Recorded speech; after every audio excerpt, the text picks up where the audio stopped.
Welcome to Creator Hunt, a channel where I make videos featuring YouTube channels and creators that I think make great videos and deserve more attention.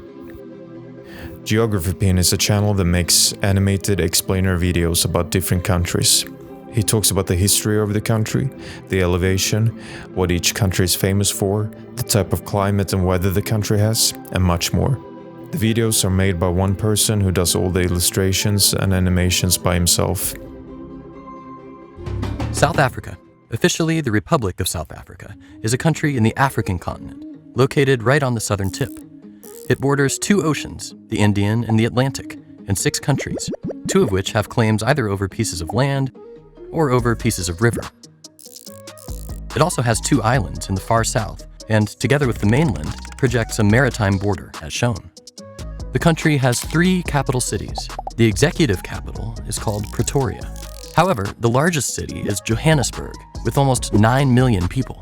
This city also acts as the main hub for the country due to its airport being the busiest in all of Africa.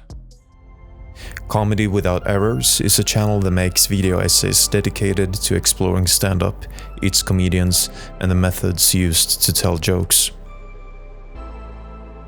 I'd like to talk about a tool that every comedian has but few actually use. This thing.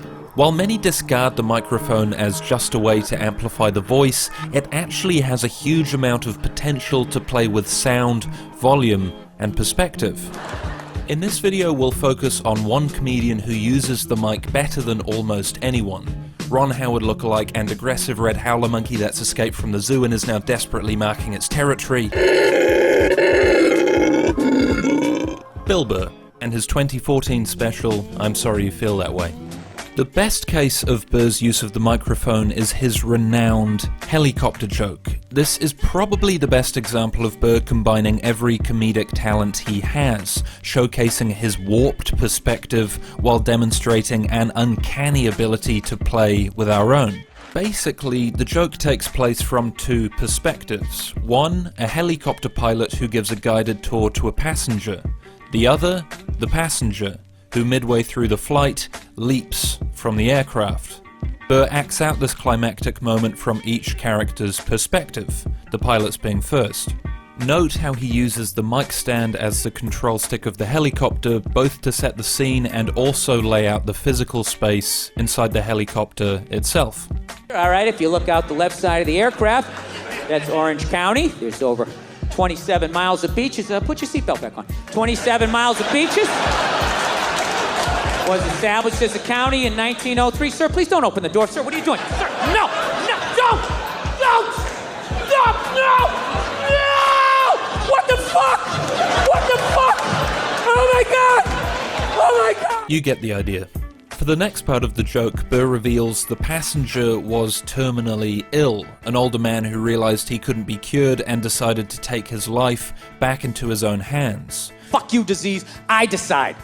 You know, ripping tubes out, gets a burger, shotguns a beer. With this in mind, Burr switches perspective. He situates himself to the left of the mic stand, retaining the space he laid out in the first sequence. Brilliantly, however, instead of giving voice to the passenger, Burr repeats the speech of the pilot. Over 27 miles of beaches, put your seatbelt back on. Not only is the audience immediately aware of what Burr is doing, but we now hear the pilot's speech exactly as the passenger would have heard it. Only now, away from the microphone, the words of the pilot sound as quiet and irrelevant to us as they would have to the passenger himself. Established as a county in 1903. Sir, please don't try to open the door. Don't! Burr finishes the sequence by matching up the physical gestures he made from the pilot's perspective, before letting out a final chaotic scream, whipping the mic back and forth as the wind rushes up to meet him. Burr switches between these perspectives so effortlessly that you hardly notice how much time it would have taken to perfect. Of course, knowing Bill Burr, the joke doesn't quite end there. I left out one small thing. There is one small thing. The guy fucking lived. Yeah. It has a happy ending though. He later died at the hospital. right. So here's to him. God bless him. I hope I have the balls someday. Tom Stanton is an engineering channel. Tom graduated with a degree in aerospace engineering and was sidetracked by the endless possibilities of 3D printers. Now Tom has a popular YouTube channel where he builds everything from airplanes to catapults. It's gonna hit the tree, it's gonna hit the tree! A trebuchet stores energy by raising a counterweight, which when released converts its gravitational potential energy into kinetic energy. But what if there was a way to store this energy as kinetic energy before release, in something like a flywheel? Let's make a flywheel trebuchet. A trebuchet sling has two attachment points. One is fixed to the end of the main arm and the other is loose, but is hooked over this pin. Then as the projectile swings round, the loop slides off the end of the pin and releases the projectile.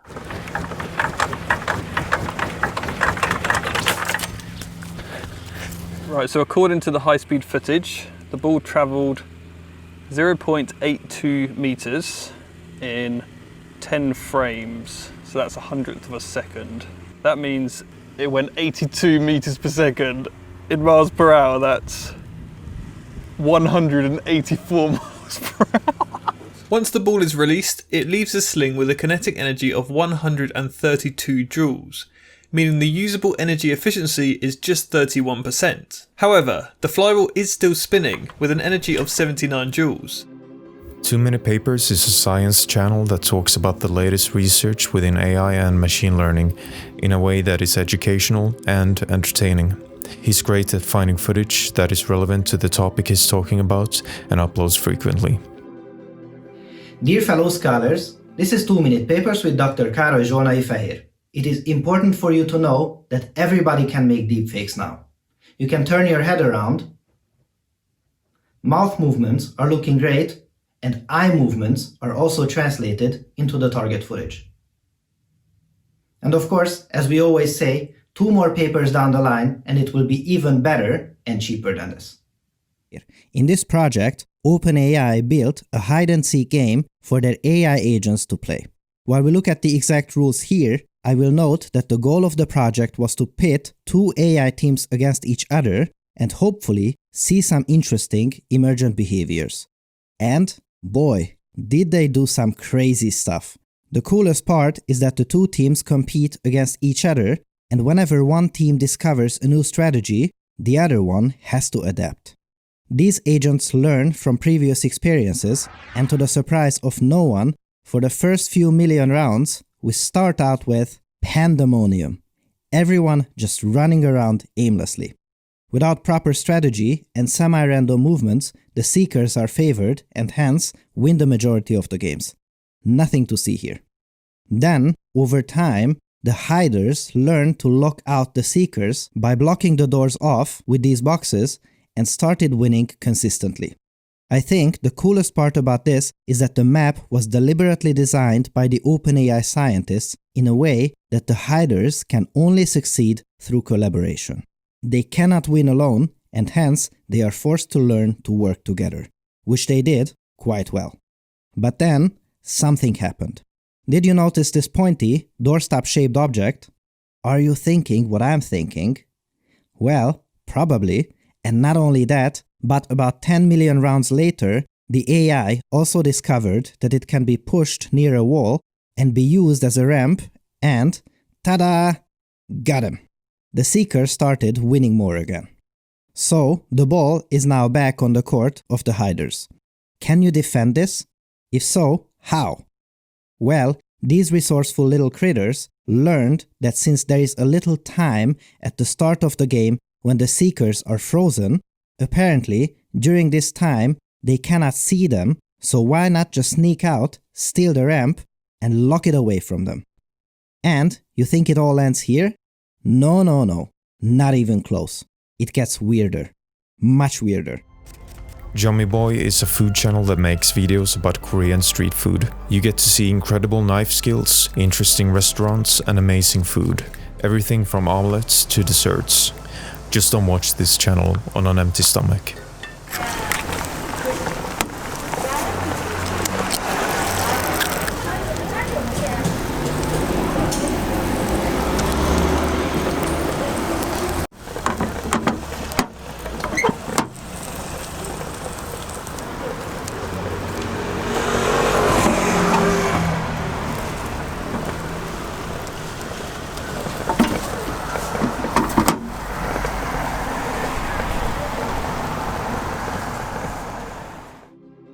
Luke Toan is a channel where Luke makes diorama tutorials. Dioramas are three-dimensional models of a landscape. Luke shows step by step how he makes his dioramas, how he builds the different pieces, what material and products he uses, and how he's able to achieve certain effects like grass and water.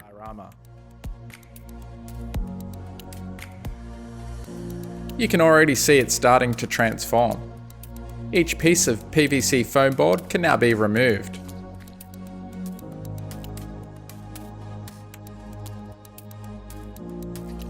And it's now that I can really start to envision the final look of the diorama.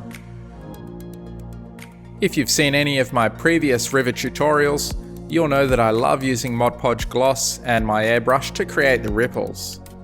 A thin layer of Mod Podge is applied in sections along the surface of the river, and then the airbrush is used to create the tiny ripples, and slowly move along the surface of the river until it's completely covered.